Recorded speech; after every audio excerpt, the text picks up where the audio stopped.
Semana Verde, mi nombre, ahí, espera que se está grabando la reunión. Mi nombre es Daniela Krimer, soy ingeniera agrónoma, trabajo como auditora de seguridad alimentaria, de buenas prácticas de manipulación y de buenas prácticas agrícolas a campo, que son dos trabajos distintos, pero que en algún punto se unen porque el objetivo es, en la cadena primaria, buscar calidad de alimentos y en lo que es la industrialización, continuar con lo que se viene buscando en la primera etapa. Todos los días voy a algún lugar distinto, hotel, restaurante, al campo, supermercados, estaciones de servicio, a controlar el cumplimiento de estas normas, porque son normas, y la idea de hoy es que ustedes tengan un ratito, una charla entretenida, que puedan hacer preguntas sobre lo que son todas estas cuestiones y aquellas dudas que puedan tener en forma doméstica para mejorar su calidad de vida. Porque en definitiva, lo que estamos buscando cuando hablamos de inocuidad alimentaria es mejorar nuestra calidad de vida. Así que vamos a dar curso a la presentación. Si ustedes tienen alguna duda, como son pocos, y si fueran muchos también, si quieren pueden escribir en el chat o también abran el micrófono, pregunten. Es mucho más interesante para quien lo da, que podamos abordar las dudas entre todos. Así que vamos a comenzar, ¿sí? Yo recién les pregunté qué era la inocuidad alimentaria, pero ahora se los pregunto a ustedes, si ustedes creen que en el día a día, en sus casas, pueden sostener este concepto o podrían explicar qué es la inocuidad alimentaria o por qué la buscamos. ¿A alguien se le ocurre? ¿No? Ahí había alguien antes que dijo que no seguía, y después otro que dijo que no había hecho desayuno porque tenía miedo de manipular mal el pan. Así que vamos por ese lado, un poquitito. Comentarios por el chat también. Dale, para evitar la contaminación cruzada, exactamente. Esa es, digamos, uno de los objetivos. Principalmente es evitar todo tipo de contaminaciones, pero el concepto apela sobre todo a producir alimentos que sean seguros, ¿sí? Evitar todo lo que son los peligros asociados a la manipulación de los alimentos, porque pueden dañar nuestra salud, ¿sí? Y estos peligros o estos riesgos o estos daños que se pueden ocasionar pueden provenir de diferentes fuentes, que son a través de microorganismos patógenos, a través de contaminaciones químicas o físicas, que muchas veces nosotros no las podemos ver, entonces justamente es por eso que se genera algún tipo de contaminación. Entonces, como concepto principal es importante considerar que no existe la seguridad alimentaria, que la seguridad alimentaria y la inocuidad no son lo mismo. La seguridad alimentaria abarca el concepto de el acceso a los alimentos, está un poco más arriba que la inocuidad, porque para que un alimento sea seguro, primero tenemos que poder acceder al alimento. Por eso decimos que no existe la seguridad alimentaria sin la inocuidad de los alimentos. Entonces, ahora sí, la persona que habló del pan, les podemos preguntar cuáles pueden ser aquellos actos cotidianos que podrían alterar la inocuidad de los alimentos. ¿A alguien se le ocurre? Cosas cotidianas, no sé, estoy en mi casa, me tengo que poner a cocinar. Piensan en qué es seguro, qué no es seguro, si puedo mezclar las tablas, los cuchillos, me tengo que lavar las manos. Eso ustedes lo tienen como en modo automático cuando lo van a hacer, o se ponen a pensar si por ahí alguna tarea o alguna manipulación podría ser peligrosa.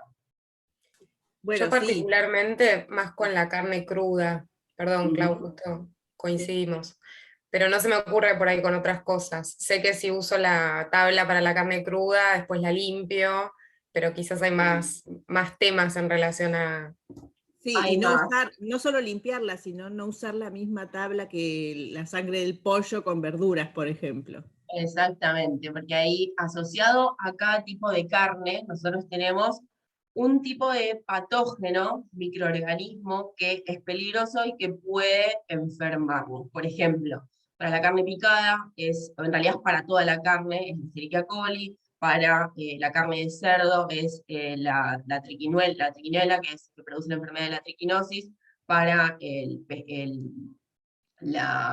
la carne de pollo, la carne de ave, es la salmonela. Entonces, si nosotros usamos las mismas tablas, en lo que son las microgrietas que quedan en las tablas de corte, pueden quedar alojadas esas bacterias, y con un lavado deficiente o una desinfección deficiente es cuando migra o cuando se transporta de un alimento que no contiene esa bacteria a uno que sí. Por eso después vamos a hablar de cocciones seguras.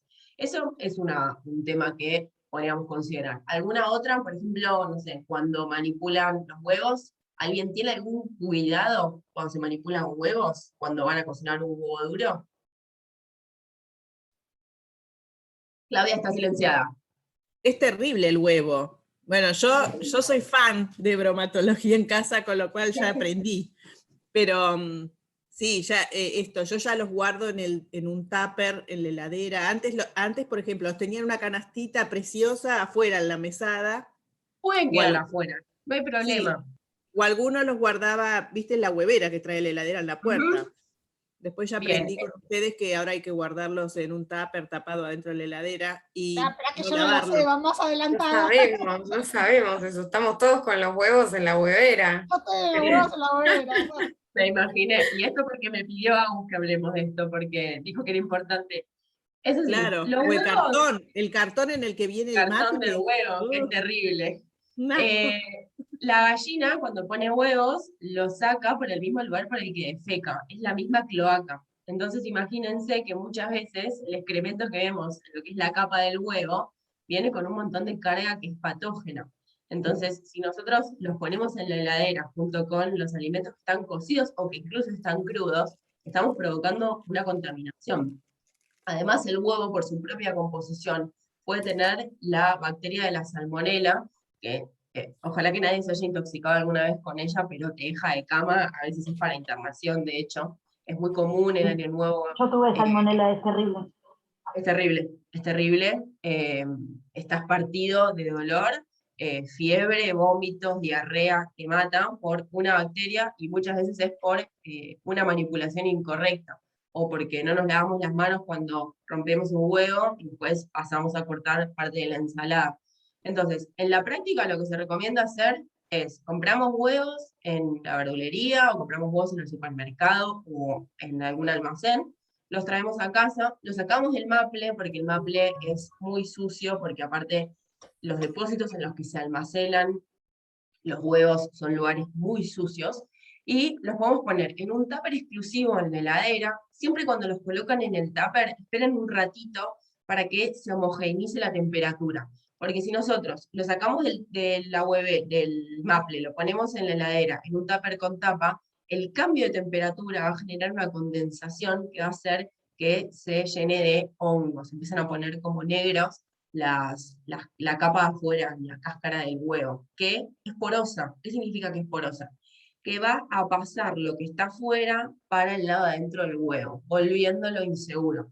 Algo que es tan noble como un huevo, uno no podría imaginarse que por ahí podría ser tan peligroso, y la realidad es que a la mayoría de la gente no le pasa nada, porque tenemos un buen sistema inmune, y porque si nos sentimos mal puede no pasar de una descompostura, pero en muchos casos sí puede suceder, o hay población de riesgo a la cual sí lo puede dañar. Entonces, perdón, es importante que estén tapados, eso sería, por eso la deberían huevera estar no. tapados. Por eso, exactamente. Lo que pasa, habría que esperar ¿qué? ¿Un tiempo? O sea, hay que taparlos afuera y dejarlos afuera. ¿Cómo es que dijiste? vos los pasás del maple al tupper y dejás 15-20 minutos que se homogeneice la temperatura, porque pueden ir con una temperatura alta, y después los metés en la heladera, con una tapa. ¿Tapados lo dejo afuera? Tapado, sí. Y cuando lo metés dentro de la heladera lo tapás. Ahora, todos nos preguntan, ¿por qué las heladeras vienen con hueveras como al aire libre? Y es porque cuando se piensa en los diseños, hay un montón de cuestiones que tienen que ver con cuando se pensó en el diseño, ¿no? Porque las heladeras son iguales desde hace 100 años. No se pensaron en las cuestiones de la seguridad alimentaria, de la inocuidad alimentaria. Entonces ahí tenemos algunas fallas que por ahí hoy deberían reverse. Pero en la práctica y lo que se recomienda es mantenerlos tapados. Ahora, ¿te puedo hacer dos preguntas? Dale, Marina. Una, si los huevos hay que lavarlos cuando los traes antes de ponerlos en el tupper, no. Nunca. Y la otra, ¿qué es lo que provoca? ¿Que estén tapados? ¿No agarra ningún hongo de afuera? ¿O qué? ¿Por qué hay que taparlos?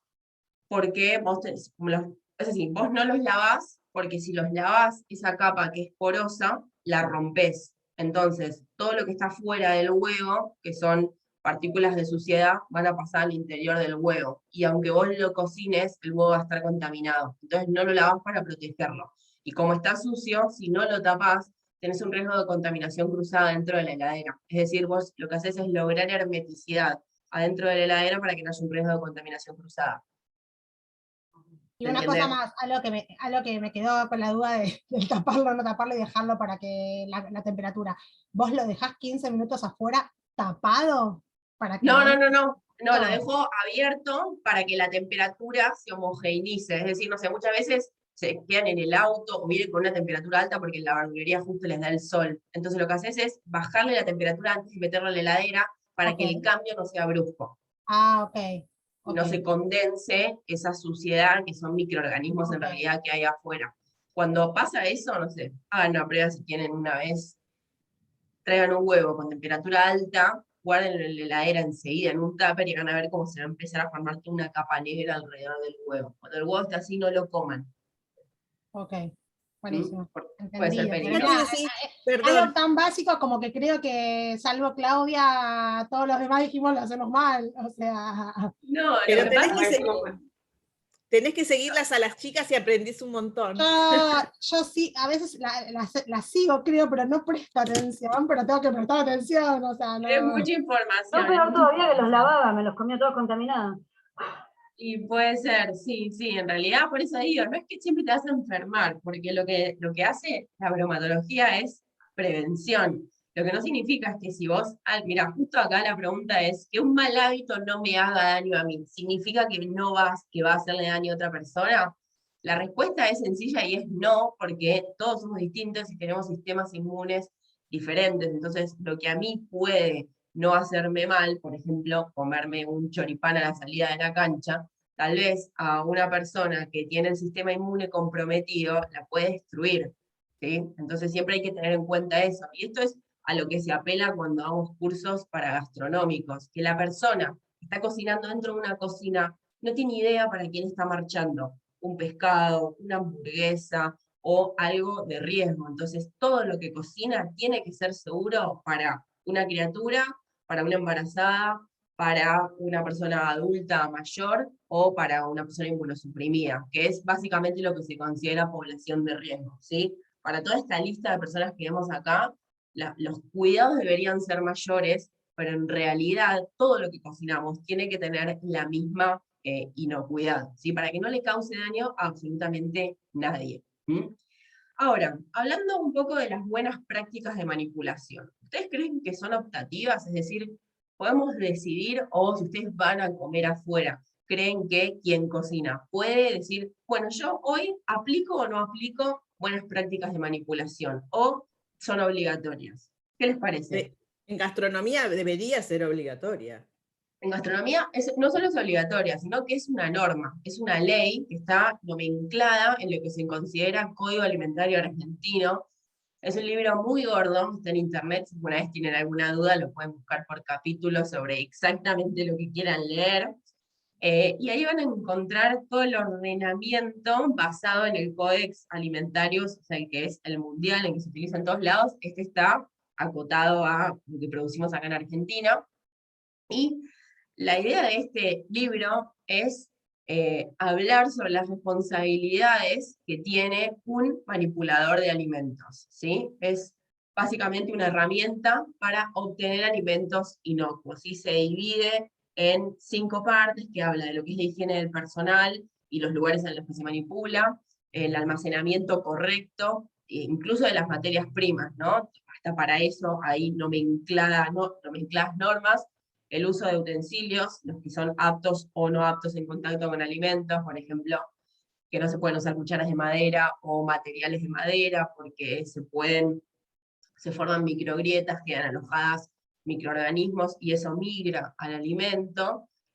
Obviamente el control de plagas, de lo cual se habla poco, pero es tan importante porque las plagas son vectores de enfermedades. Muchas veces, no sé, cuando comen afuera o en parrillas o compran en la carnicería, que haya presencia de moscas o que haya cucarachas, uno le genera como una sensación de que qué lugar asqueroso, pero atrás de eso hay un riesgo sanitario muy importante, porque las cucarachas, las moscas, son vectores, ni hablar de los roedores, ¿no?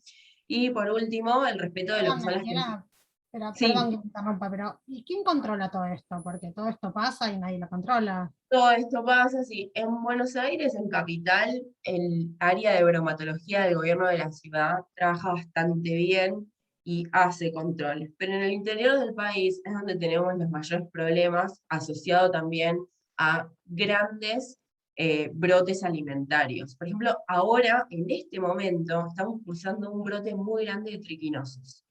Hay varias internaciones en diferentes hospitales de la ciudad provenientes de lo que son los chacinados caseros. Nunca vieron el famoso salame rutero o queso rutero que nos tientan a todos. Yo misma los he comprado y consumido por ahí cuando era más chica y todavía no estaba formada en todo esto, pero son peligrosísimos porque las condiciones en las cuales se faenan, en las cuales se fermentan los quesos, son peligrosas y terminan pasando las cosas que pasan. Si ustedes buscan triquinosis Argentina y ponen noticias, les van a salir un montón de casos y un montón de brotes.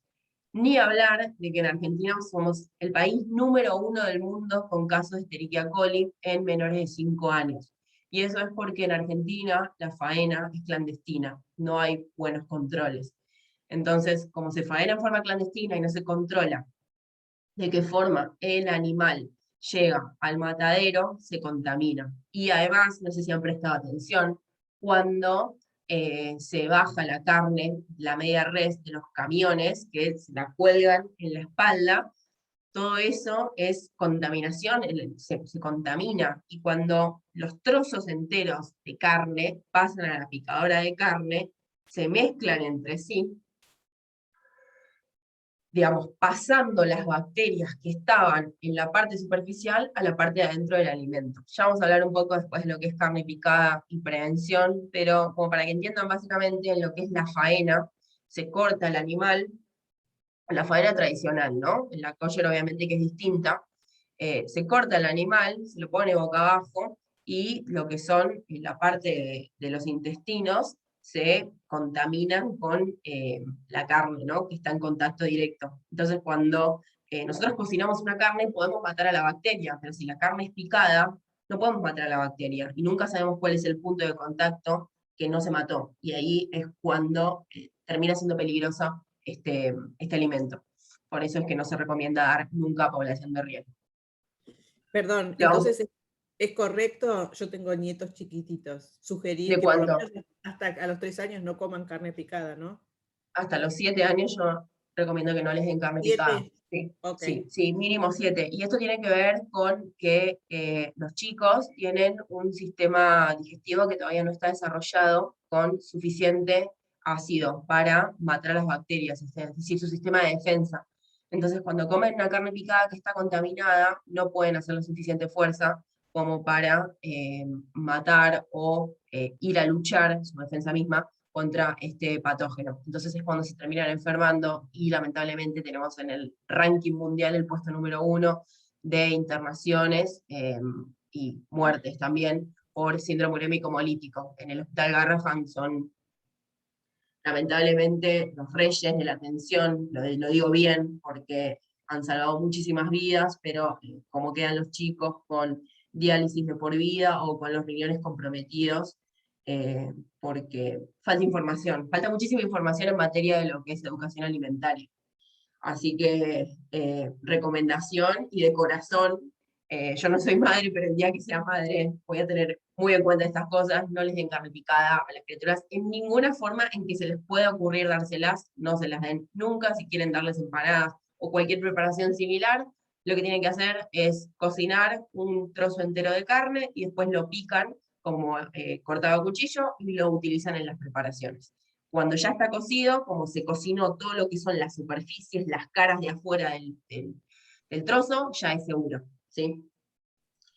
Bien, y por último, volviendo a qué más incluían las buenas prácticas, en el último punto tenemos el respeto de las temperaturas de almacenamiento y cocción, que esto habla de las heladeras, a qué temperatura es conveniente tener una heladera y seguro, y a qué temperatura es seguro cocinar los alimentos, ¿sí? Ahora yo les consulto a ustedes. Al momento de cocinar, ¿tomamos recaudos? Estos me lo respondieron antes, algunas cosas sí, algunas cosas no. Seguramente después de este esta charla van a empezar a mirar con otros ojos todo lo que pasa adentro de la cocina, o qué les parece que podrían empezar a mirar a partir de este momento, ¿sí? ¿Qué recaudos? ¿Qué recaudos tenemos nosotros? ¿Cuáles recaudos tenés hoy y cuáles te parece que podés empezar a tomar que por ahí no tenías en cuenta? Hasta de lo que vimos ahora. Sí, recién te escuché con el tema de la madera. Yo uso bastante cuchara de madera, tabla de madera. Tengo tablas de plástico ahora, pero, por ejemplo, acá se hacen muchos asados y eso te quería preguntar también, con respecto a las tablas de los asados, ¿qué onda? Y mira, el tema de la madera es polémico porque la madera, primero que aloja un montón en las microgrietas que se forman, no están tratadas. Hay maderas que sí se recomiendan, que son las que se consideran maderas tratadas, pero son caras. Caras nivel caro, no es que son caras, están un poquito más arriba de la media. En gastronomía están totalmente prohibidas las tablas de madera, a menos que sean las tratadas, pero una tabla de gastronomía de madera puede salir hasta 30.000 pesos. Estamos hablando de números que son como irrisorios para pensarlos en el ámbito doméstico, ¿no? Entonces, ¿qué se recomienda? Usar tablas de plástico de diferentes colores para que su uso sea seguro. En un asado es muy común mezclar la de la carne cruda con la de la carne cocida. Yo vivo luchando con mi papá para que no haga eso en los asados, entonces yo le preparo las tablas antes de que se ponga a hacer el asado y digo, esta ahora, cuando vas a servir el asado me avisas y yo te traigo la otra. Porque las mezcla. Y muchas veces después de comer un asado, para ellos empezamos a sentir mal y uno nunca piensa en que pudo haber una incorrecta manipulación, sino es seguro que la carne estaba mala, o que comí de más, o que tomé de más, pero nunca se piensa en realidad me cayó mal porque se pudo haber provocado una contaminación. Después, en el asado no necesitarías más que dos. Daniela, perdón que te interrumpa de nuevo, pero me quedan dudas en el medio. Pero la de plástico también genera grietas y hay... Pero no de la misma manera que la madera, porque la madera es sustrato para las bacterias, que se alimentan también de eso, entonces es mucho más peligrosa la de madera. Y aparte, lo que tenés en la de madera es que cuando vos la vas cortando, la vas fileteando, y eso, espera que ahí alguien quiere entrar, ahí está. La vas fileteando, y eso pasa a formar parte también de la masa del alimento que vos estés cortando. Es decir, como está nomenclado en el código, no se debería usar en gastronomía. Obviamente que después, cada uno en su casa siempre hace lo que puede y lo que quiere. Es decir, porque en tu casa mandás vos. Ahora, lo que nosotras hacemos desde nuestro proyecto es informar qué es lo que se recomienda para la gastronomía y cómo hacemos para bajarlo para el plano doméstico para seguir para mantener seguras las prácticas, ¿no? Pero entonces Claudia en sus asados debería usar, o nosotros también, ¿no? Claudia digo, pero yo también hago lo mismo que Claudia. Sí, mi mamá también, ella también me pelea mucho por este tema. De plástico y una para el crudo y una para el cocido. Una para el cocido o el cocido directamente en una bandeja, por ahí. Exactamente. Usar la de plástico para la cruda o de vidrio. Exactamente, sí. Bueno, las tablas de vidrio también se pueden recomendar siempre y cuando se laven bien. Sí, bueno, pero la de vidrio me parece que es más fácil siempre de lavar, es más delicada. Es más fácil de lavar, sí. Porque se lava con detergente y se supone que es exactamente. Y ahí tengo otra pregunta. Yo a veces a las tablas de asado, después de lavarlas bien, ¿está mal tirarles? Ahí me vas a matar. ¿El antigrasa? Lo que pasa es que las tablas de madera del asado. Habría que leer atrás el antigrasa a ver si es para ese tipo de superficies, porque generalmente los antigrasas son para superficies que no son porosas, es decir, superficies de trabajo como mesadas o paredes, y no para la madera que absorben el producto químico. Como lo absorben, después volvés a apoyar de nuevo el alimento y no es seguro. Sabía, pero lo hago igual, entonces... No, bueno, pero lo podés reemplazar las tablas de madera, básicamente. Después claro, hay que eliminar las tablas. Pero lo podés reemplazar por solución de lavandina. Solución de lavandina apta, contacto con alimentos, y con eso la desinfectás bien. Después de usarla, obviamente, con el detergente. Pero sí, se recomienda, de hecho, hacer lo que llaman blanqueos de tabla con lavandina. Ah, bien eso. Está buenísimo. Gracias. Bien, bueno, y resumiendo, lo que queremos evitar son los distintos tipos de contaminaciones para lograr inocuidad de los alimentos, ¿no? Entonces, como concepto, la contaminación es la presencia no intencionada, porque también puede pasar que se provoquen contaminaciones en forma intencionada, pero eso es otro concepto que se llama food defense, y que tiene que ver muchas veces con personal enojado o con cuestiones de venganza dentro de empresas, las cuales no tienen nada que ver con esto. Y en este caso es cuando no está intencionado y se involucran o se meten adentro de los alimentos sustancias o microorganismos dañinos para la salud, que nosotros los llevamos a nuestra boca y corremos el riesgo de enfermarnos. ¿Cuáles son las principales contaminaciones? La que se considera física, la química y la microbiológica. La física es la introducción de un cuerpo extraño al alimento. Si hay diferentes cuerpos extraños que pueden generar un daño cuando se está manipulando o cuando se está elaborando. Después tenemos la contaminación química, cuando sustancias químicas pasan a formar parte de la mezcla, y esto puede ocurrir en cualquier instancia de la producción también, por algún error involuntario, o incluso por desconocimiento. Ya vamos a ver por qué puede pasar esto. Y también, por otro lado, tenemos la contaminación microbiológica, que esa ocurre cuando agentes microbianos o patógenos se desarrollan sobre los alimentos. Y tengan en cuenta que estas contaminaciones pueden ser de origen natural o de origen externo. En cuanto a lo que son las contaminaciones físicas, ¿les pasó a alguien alguna vez de estar comiendo algo y tener que escupir porque vino con alguna sorpresita? Pueden ser pelos, uñas. Un plástico. Plásticos es muy común porque quedan en las líneas de montaje, entonces, bueno, cuando hablamos de algo industrializado, ¿no? Pero cuando vamos a comer afuera, no sé, puede ser que el otro día nos mandaron una foto. Una empanada dentro del relleno estaba, ¿vieron cuando le sacás el plástico de la tapa y quedó completamente metido adentro del relleno? Alguien estaba comiendo, lo sintió, escupió todo, porque no se sacó correctamente, o restos de... ¿Puede ser un pelo? Sí, pelos, uñas, Pelos hay un montón. cejas, pelos hay un montón. ¿Y por qué te parece que puede haber un pelo? Es decir, no sé, un pelo de la cabeza. Si vos encontrás un alimento con un pelo de la cabeza, es que en esa cocina no están usando cofia, o que le están usando mal. Entonces, eso te da una pauta de qué clase de medidas toman de protección frente al consumidor en ese local, ¿no? O es más difícil encontrar un pelo en un bonobón o en un alimento cerrado. Ahí tenés asociado otros riesgos, que son, por ejemplo, una tuerca, porque pasan por una línea de montaje y en la línea se puede haber caído, o incluso plagas, como son las polillas o los gorgojos, que también forman parte de lo que es el almacenamiento, entonces pueden afectar este tipo de alimentos.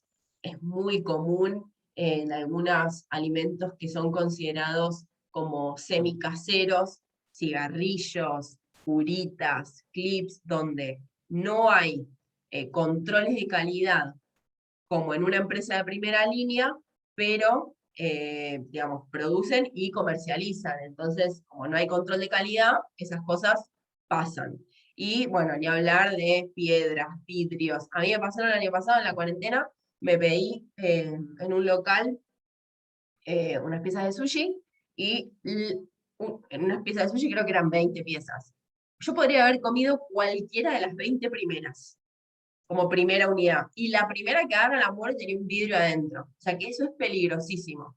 Nada, llamé al lugar, no me dieron mucha bola, y después a los 2 o 3 días me llamaron por teléfono pidiéndome perdón, diciéndome que nunca les había pasado, y que, bueno, van a rever el tema, van a estudiar qué pasó. Me terminaron mandando más piezas con un postre a mi casa, pero en realidad el riesgo está asociado siempre. Nunca más compré, porque a mí no me genera seguridad. Incluso en ese mismo lugar yo había comprado, hacía 2 años atrás, y cuando se pide sushi, vieron que muchas veces viene con, como con una hoja de lechuga de decoración o de repollo de decoración. Y yo, que trabajo de esto, también soy medio masoquista, me puse a mirar a ver cómo estaba la hoja de lechuga y estaba llena de pulgones. Los pulgones son unos bichitos que afectan al cultivo de lechuga, que si uno sanitiza correctamente, lo saca. Entonces, la pauta que te da cuando vos ves algo así es, no sanitizan, lo pusieron directamente como la base del plato, y no lo sanitizaron, entonces son como dos cosas que están fallando en un mismo lugar, te tiene que llamar la atención, y vos como consumidor podés elegir, en realidad debes elegir no consumir más de ese lugar porque hay cosas que están fallando, ¿sí? Y sobre todo lo que falla siempre es la capacitación, porque son cosas que hay que hacerlas. No es que, no sé, ¿por qué cuando yo encuentro un pedazo de vidrio, por qué en la línea de armar sushi hay vidrio? Que no debería haber vidrio en ese lugar. Tendría que ser todo de plástico para que no haya ese riesgo. En las auditorías que nosotras hacemos, sobre todo en supermercados, se penaliza mucho esto porque donde se elabora no tiene que haber vidrio para que no haya este tipo de riesgo. ¿Y cuál es el problema principal que ocasionan las contaminaciones físicas? Rotura de dientes, cortes y riesgo de asfixia. Esto es lo más importante. Es decir, no te va a mandar al baño una contaminación física, pero te va a generar otro daño que también puede ser gravísimo. Miren esto, estos son contaminaciones físicas. Ahí tenemos un roedor adentro de un paquete de uvas. Eso no es acá, esa foto es de Europa, que se comercializan mucho las uvas en este estilo. Eso lo que pudo haber pasado es que quedó en un depósito y las ratas están todo el tiempo buscando comida, encontraron el lugar por el cual pudieron entrar y entraron. Y en el segundo caso, acá tenemos una foto. ¿Qué es esto? ¿Qué se les ocurre que puede ser? ¿Caca de rata? Es caca de rata, sí. Y fíjense en la forma en la que está colocado en el pan de la hamburguesa, que esta caca de rata estaba directamente en el molde, antes de poner la masa. Por eso queda así pegada, si no estaría por arriba superficial. Entonces ahí lo que falló también fue el control de los moldes. Todo esto en lo que son las áreas de calidad de una empresa se tienen en cuenta, ¿no? Las que invierten en calidad. Cuando nosotros nos quejamos de que un lugar es caro, o un supermercado es caro, o tal producto es caro, pensémonos a fijar qué nos ofrecen si lo que ustedes ven es atractivo a los ojos, porque si resulta que cumplen con todo, se paga, la calidad es muy cara. En Argentina siempre vivimos en crisis, básicamente, pero en épocas muy marcadas de crisis, lo primero que se recorta de las empresas son las áreas de calidad, porque no hay plata para invertir en eso, porque uno no ve los resultados de invertir en calidad. Entonces, cuando empiezan a haber problemas económicos, de nuevo, en ese ciclo interminable que tenemos, se disminuyen los fondos que se destinan a estas áreas, lamentablemente, y tenemos muchísimos más problemas con la producción de alimentos a nivel inocuidad. Esto es un chocolate muy conocido, el que adentro tiene como galletita, seguramente lo conocen. Acá tiene un pedacito de plástico, y esto pasa generalmente cuando hay fallas en las líneas de montaje. Entonces quedan adentro del molde, se manda al horno y queda adentro. Cuando uno lo va a comer, se lo encuentra con la sorpresita. ¿Sí? Bueno, acá esto es una tuerca en el famoso local de comidas rápidas de cafés.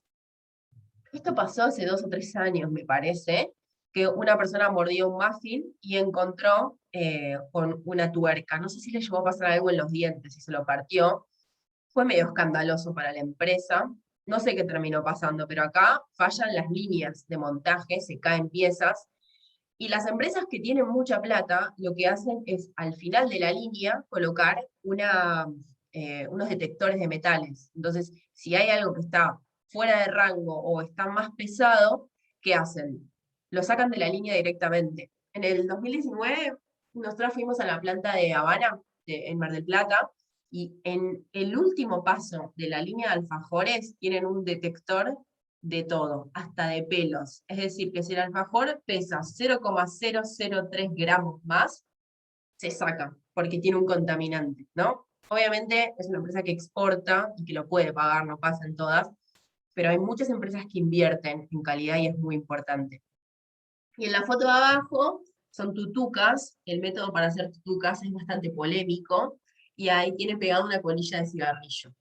Así que imagínense acá los controles que no hay en este tipo de producciones, cuando coman tutucas o cuando, no sé, Claudia, si le das a tus nietos tutuca, presta atención porque son bastante dudosas las procedencias de las tutucas.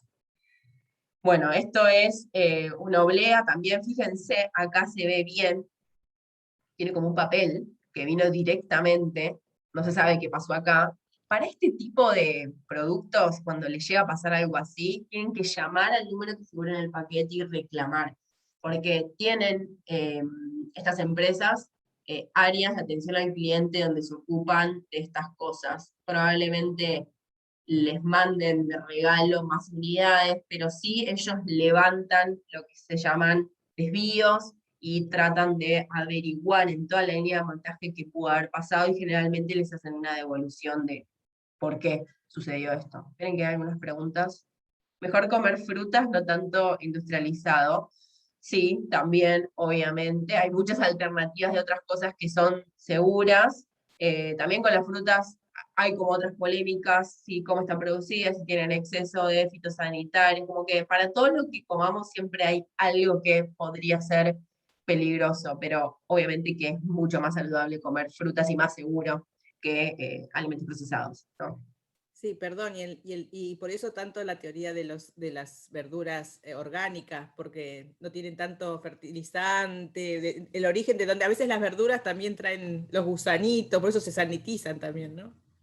Sí, hay que sanitizar todo, ya sea la producción de frutas y verduras o las producciones extensivas se pueden hacer en forma convencional, que es la tradicional, con aplicación de fitosanitarios en forma segura, aplicación de buenas prácticas agrícolas, en forma orgánica, que es que un alimento sea orgánico significa que cumple con una norma de calidad para explicar cómo es el procedimiento, que todo es trazable.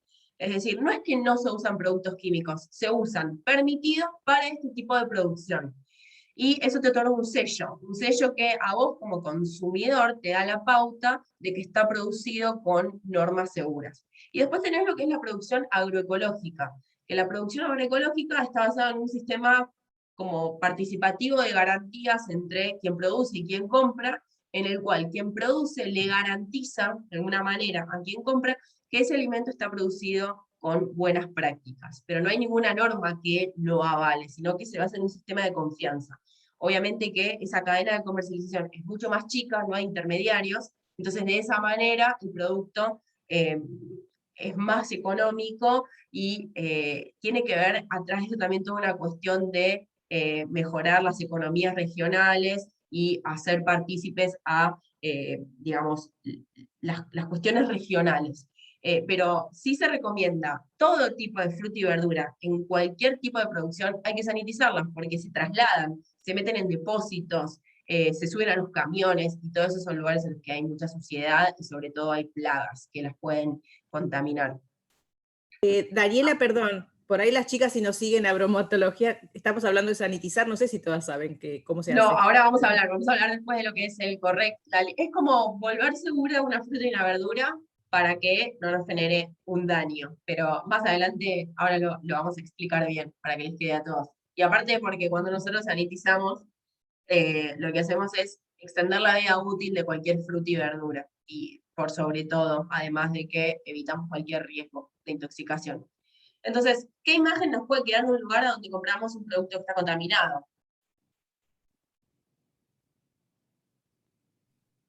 ¿Volverían a consumir? ¿Volverían a comprar? No, yo no. El tema es que pensándolo bien, digamos, en realidad no tenemos que comprar en ningún lugar, porque nada nos asegura que en No, ningún lugar que hacen cosas con manipulación de alimentos es seguro. lo que O pasa es sea, que como que sí, tipo, eso obsesiva de decir no consumo más nada.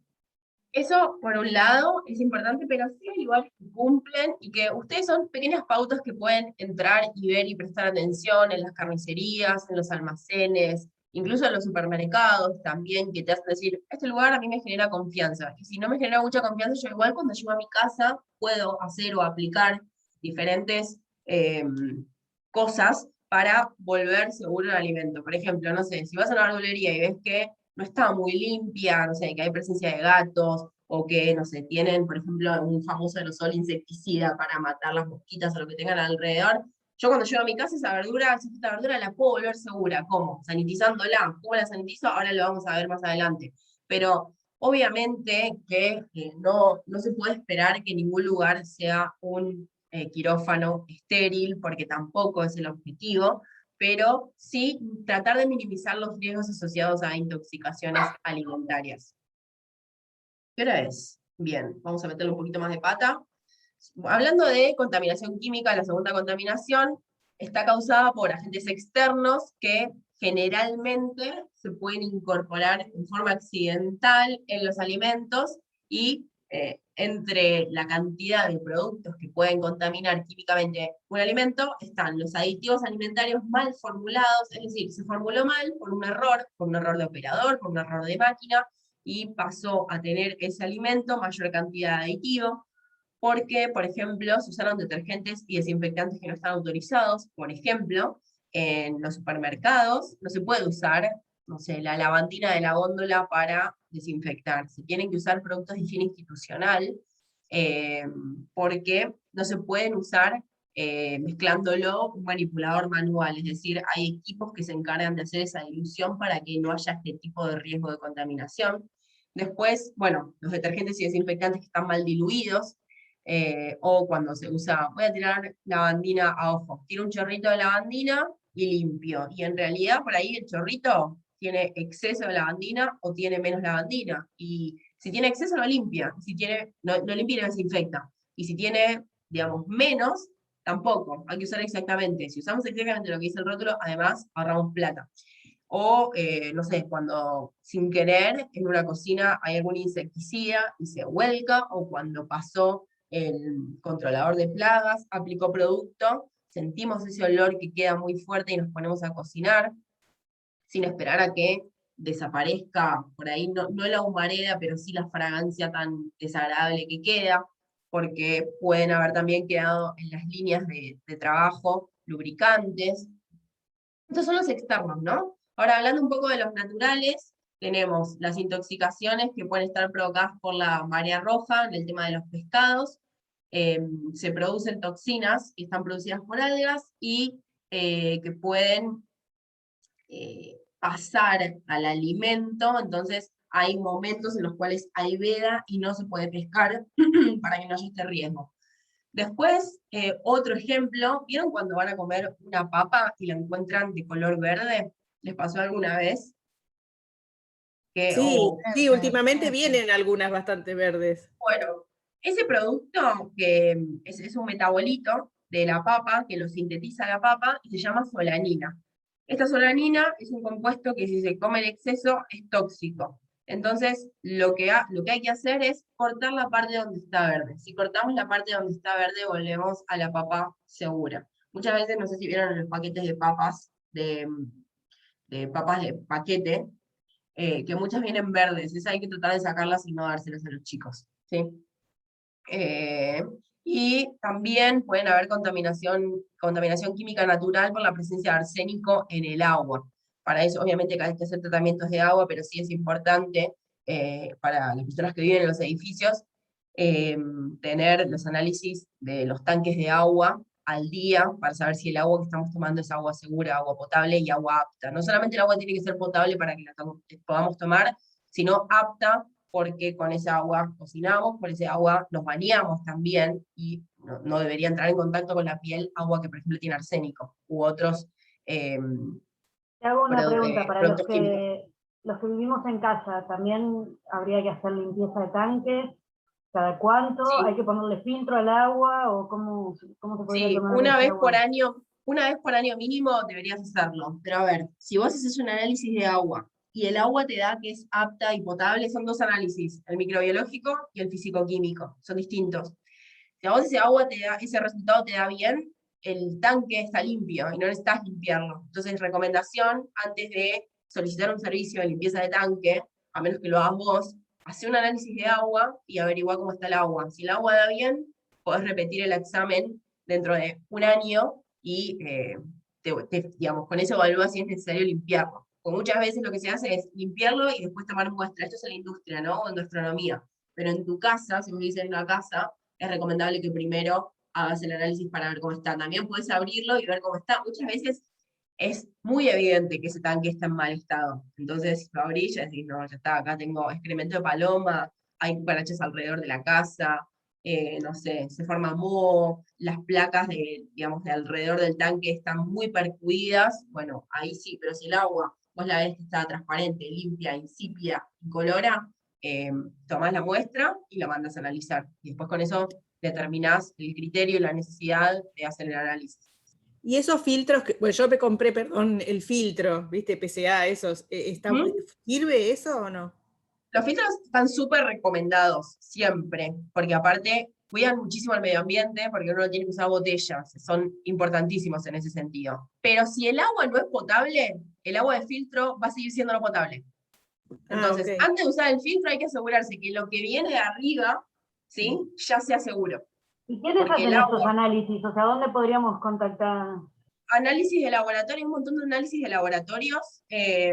Yo conozco dos, si querés. Después escribime tu mail y yo te mando los datos de contacto. Yo conozco dos que hacen. Porque algunos te hacen solo el microbiológico y otros te hacen solo el físico-químico. Son dos distintos los análisis que tenés que hacer. Escribime tu mail acá y cuando mira yo te mando, o le mando a Daniela para que averigüen. Sí, por ahí mandáselo a Dani, así Sí, nos lo porque por ahí reenvía. para todos, ¿no? Dani, no sé. Dale, dale. Pero sí, tengan en cuenta esto, los filtros, justo estamos hablando de la semana verde, recontra recomendados, porque primero ahorrás plata por el tema de las botellas del agua, segundo, no usás muchísimas cantidades de botellas de plástico, y tercero, que tenés que cambiar el filtro en función de la cantidad de agua que uses cada, por ahí, 1 año, 2 años. Pero si el agua no es segura, el agua que filtre tampoco va a ser segura. ¿Mm? Eso es importante. Fíjense Y acá, entonces el filtro serviría para... en el caso de que el agua sea segura, sí, ¿Pero para siempre. qué serviría? Si el agua es segura, le ponemos igual filtro, ¿para qué? ¿Para que no tomar Y tanto vos cloro? ¿Para qué? eliminas cantidad de cloro, sí, que lo que vos evaluás si el agua es segura o no es segura es, por ejemplo, en un análisis microbiológico, presencia de bacterias patógenas. No sé, Escherichia coli, salmonella, pseudomonas. Ahora, el filtro lo que hace es limitar la presencia de cloro y de otros minerales que le otorgan o le impregnan ese sabor más fuerte si lo comparás con un agua embotellada. No hablo de agua mineral, hay diferentes tipos de agua, de calidad de agua. Si el agua mineral es lo mismo que el agua filtrada, que el agua mineralizada, que el agua de pozo, son diferentes. Nunca vas a llegar con un Te hago otra agua pregunta, de en lo que uno tanque. hace el análisis y eso, deberíamos servir el agua, o sea, a mí no me gusta comprar los botellones de agua y eso. O sea, Vos podés servir el agua, también lo que podés hacer si le querés bajar la cantidad de cloro es ponerla en un contenedor, en un bowl, y la dejás que se evapore no, la digo cantidad más de que nada cloro. porque no, hace 2 años, 3 años que me mudé, que limpiaron el tanque, 2 años y medio, y me da un poquito de miedo el agua. Bueno, hacer Le un puse el análisis. filtro ese, pero A ver, pero ¿alguna vez te intoxicaste, te sentiste mal, estuviste mal del estómago o alguien, digamos, si vivís con alguien que sí, mi también se hijo. sintió mal? Por eso empecé a hervir el agua. Bien, no, igual hervir el agua no cambia mucho a lo que tenga, digamos, a la estación inicial. Lo que sí va a cambiar es que vos puedas tomar la determinación a partir de un análisis de agua. Con eso vos tomás decisiones. Es decir, no sé, tengo que hacer una limpieza, la hago y después volvés a tomar una muestra y analizarla. Hervir el agua no mata a todos los bichos, ¿no? Hervir el agua no tiene una función, es como un mito de, bueno, hiervo el agua y la vuelvo segura. No, porque si el agua no es apta, va a seguir no apta. Okay. ¿Y es recomendable usar botellas de vidrio para guardar en la heladera en vez de plástico? Sí, ¿O eso? de hecho, las botellas de plástico, las que, no sé, de agua mineral, no son reutilizables. Es porque el plástico ese migra al agua. Muchas personas, bueno, es muy común en los autos dejar botellitas, volver a cargar, no está recomendado. El Código Alimentario lo dice, ¿eh? Lo que vence cuando vence un agua es la botella, no es el agua. Pero Y no son reutilizables. cuando son plástico, Plástico tipo Tupperware, o sí. Tupperware, chicos, escuchen a Daniela. No, eso, Eva porque vende tupper, Eva vende vendo tupper. Tupperware por eso digo, tipo Tupperware, justo dijiste tipo, o sea, yo uso todo el tiempo botellas de Tupperware, que son Está libres de perfecto. BPA, o sea, eso sí se Perfecto. puede reutilizar y no hay Sí, problema. pero yo estoy hablando de la botella de supermercado. No, ya entiendo que no, pero las botellas que son de plástico, de un plástico que es Sí. libre de BPA, sí, miles de De hecho, es lo que veces. se recomienda. Eso es Ok. lo que cuida el medio ambiente. Sí, sí, a pleno. Eso sí. Sí, sí, sí, le damos el visto bueno. Vale. Lo único con esas botellas, vieron que Sí. vienen con un manual, no hay que ponerles otra cosa que no sea agua, porque a veces se llenan con jugo, y cuando se llenan con jugo, se percuden y les queda un olor que es insalvable. Sí. No, y también hay Entonces, que lavarlas bien y también. ¿Y cuánto duran esas afuera. botellas? tienen una vida útil larga, porque si solo le pones agua, no la vas a arruinar, nunca, porque el agua no la va a dañar. Pero sí, son eternas. Si no, ya podemos Tenés que pasar igual algo. acumulan hongos también, tenés que limpiar Sí, la hay que limpiarlas. Por eso esas botellas vienen con un manual para limpieza, aunque parezca increíble, Sí. pero te explica cómo limpiarlas. Sí, es verdad. Mm. Bueno, Y si no, pasar a los termos de acero o los vasos de acero, que eso ya es otra calidad, obviamente otro precio, pero también eso es seguro y es sostenible con el medio ambiente. sí. Y no hay problema porque había unas versiones por ahí de algunos termos de acero que eran tóxicos. Y bueno, ahí, como todo, es como también hay botellas de tupper que son las truchas, también hay Trucha, claro. limpiadores de, ¿cómo se llaman esto? Los jabones para lavar ropas que son truchos, echa la ley, echa la trampa. Entonces hay que usar los seguros y los autorizados y comprarlos en los lugares en los que sabemos que son los originales y no los truchos. Lo de los termos es verdad, ya sabemos lo que valen los termos de acero originales o de buena calidad, por eso la otra alternativa es comprar este tipo de botellas. Bien, acá yo les puse dos ejemplos de contaminación química, una externa y una natural. En el caso de la lata, ¿ustedes comerían una lata de arvejas que al abrirla le encuentran esta mancha negra? Esa la aprendí con el tiempo, eso cuando están abolladas, pero tampoco lo sabía lo de que es una botella, una lata abollada no la llevo del supermercado. Bien, Ah, lo negro ya me da más como que no lo uso, pero abollado hay mucha gente que no sabe qué hace mal. no, abollada nunca, no hay que usar tablas abolladas, del supermercado cuando las agarramos hay que mirarlas, que no estén abolladas, sobre todo en las partes donde está la junta arriba, porque si recibió un golpe, ese golpe le pudo haber generado una microgrieta que entre oxígeno y ahí es donde es peligroso el botulismo. El botulismo es una enfermedad provocada por una bacteria que genera una toxina y es súper peligrosa. No sé si se acuerdan, me parece que fue hace 2 años, dos hermanas compraron en una feria un hummus a base de pasta de garbanzo, terminaron internadas en el hospital Güemes, una de las hermanas murió y la otra quedó muy comprometida en todo su organismo porque esa pasta de garbanzos estaba producida en una cocina en forma casera y no se le hizo a esa conserva, porque es una conserva casera, el tratamiento térmico correspondiente. Entonces, esta bacteria se desarrolla tanto en frío como en calor, pasó al alimento, genera una toxina. Las chicas compraron esta pasta, la comieron las dos y las dos terminaron así. Entonces, ojo con las conservas caseras también. Volviendo a esto, la mancha es grasa de grado alimentario que se usa en la cadena de montaje para cerrar la lata. Lo que pasó acá es que empezó a funcionar mal, entonces quedó así. Si bien esta grasa es de grado alimentario y no hay un riesgo sobre la salud, obviamente que a los ojos del consumidor esto está mal y no debería comercializarse. Pero esto pasó adentro, o sea que quien controló o quien mandó a cerrar no se ve del lado de afuera. En este caso también llaman por teléfono al número que figura adentro afuera de la lata y hacen el reclamo correspondiente. Y en la contaminación natural, al lado vemos a las papas que están brotadas. Las papas son semillas. Si nosotros colocamos una papa abajo de la tierra, al cabo de unos días, y la regamos y le da el sol, va a empezar a crecer una planta de papa, ¿sí? Entonces, cuando vemos estos brotecitos, son los nuevos brotes que van a empezar a crecer para dar origen a nuevas plantas de papa, lo que hacemos es quitarlos, sacarlos, si tienen partes verdes también las sacamos y las podemos consumir tranquilamente. Ah, ok, porque yo el otro día dije, hice papas que tenían esa, le saco y la uso. O sea, se saca y se usa. Obviamente, sí, se hace eso. Lo que pasa es que Ah, a veces ok. la gente piensa que la gente que trabaja en seguridad alimentaria tira toda la basura. No, no es así. Hay cosas que son peligrosas que obviamente es importante explicar por qué, pero hay otras cosas que no, la gente dice, ay, pero esa papa yo por las dudas la tiro. No, pues si la papa adentro la abrís y está con una pulpa, color cremoso, amarillo cremoso, te la tienen que comer. Si no estás tirando comida que está en buen estado. Perfecto. Bien. Bueno, ya hablamos de contaminantes físicos, de contaminantes químicos, y ahora les pregunto, ¿usarían productos de limpieza todo suelto? ¿O compraron productos de limpieza todo suelto? Yo ¿Alguna no, vez? Sí, yo yo he no, comprado y no me gustó. yo Bien. no confío. No confían, ¿por qué?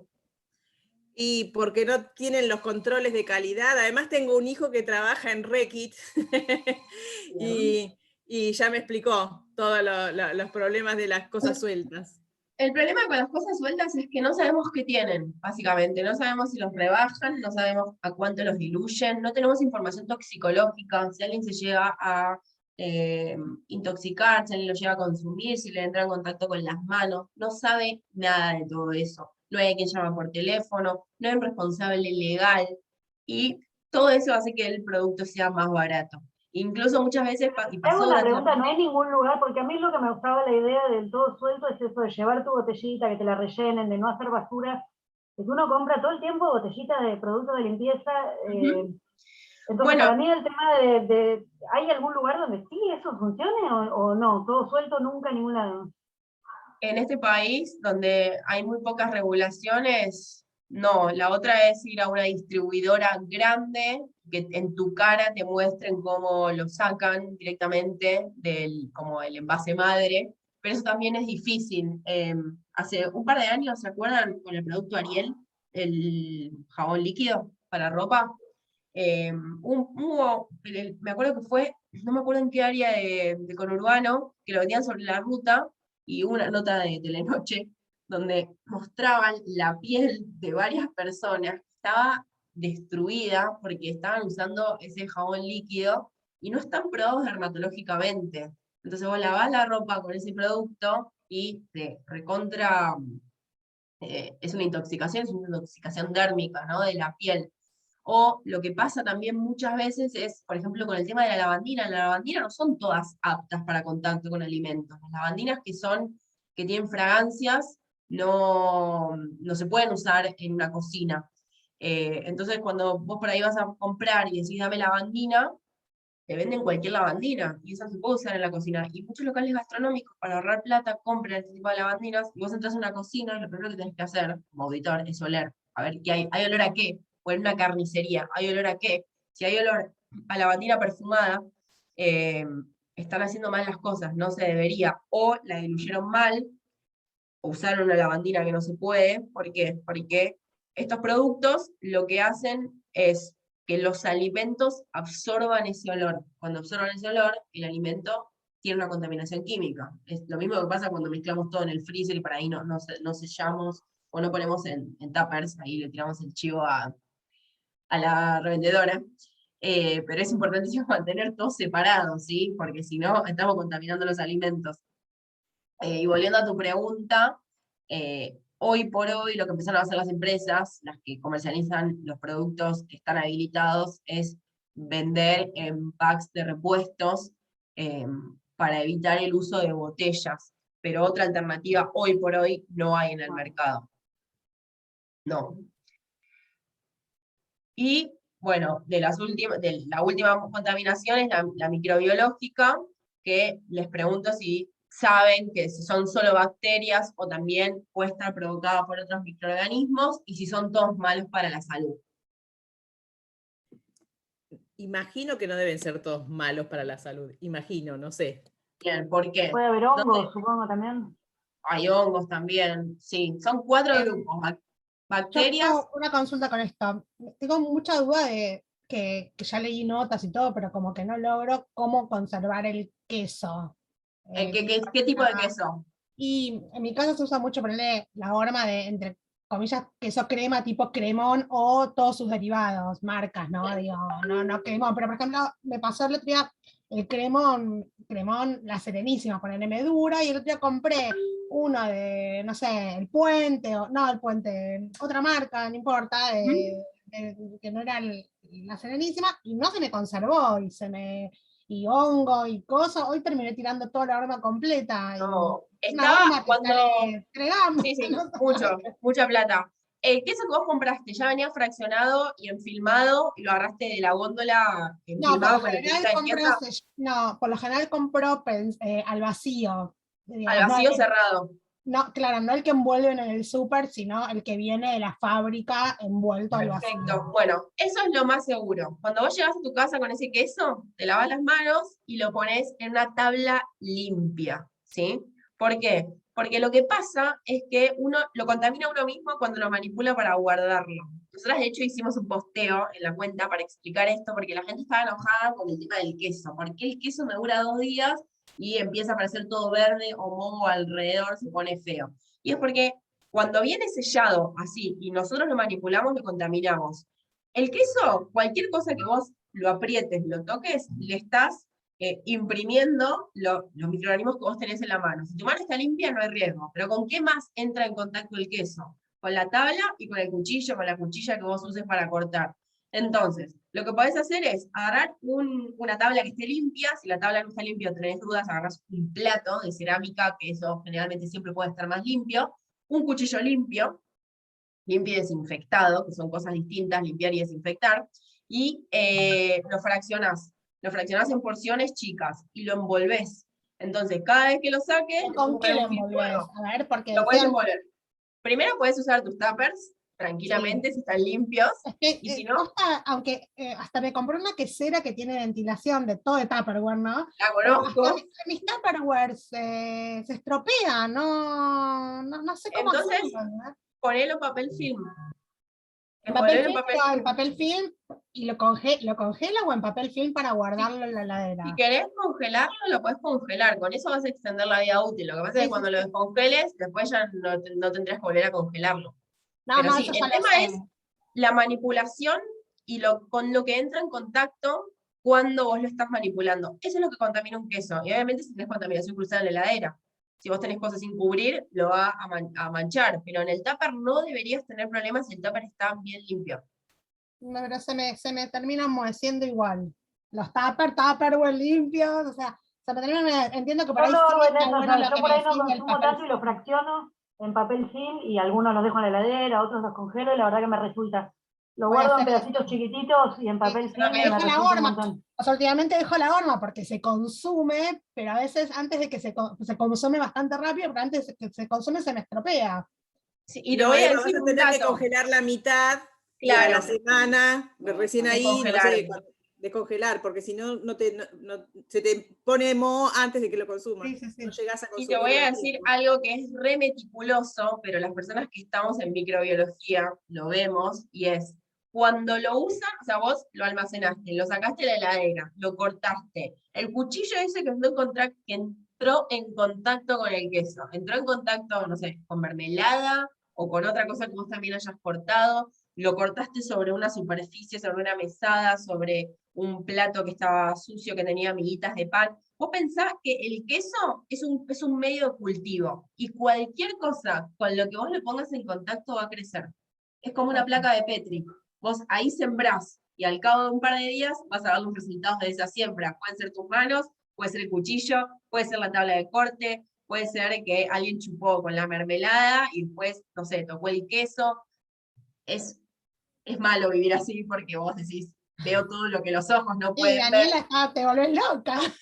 No, yo vivo normal, o sea, solamente lo pienso, pero el queso, yo no tengo problemas con el queso. Para mí en algún momento sí dije, sí, acá me la mandé porque lo apoyé en la tabla esta que estaba sucia o porque es un cuchillo contaminado. Pero si vos manipulás correctamente, no deberías tener ningún tipo de contaminación. Y si tenés dudas, enfilmalo, porque el film lo va a proteger completamente. Perfecto.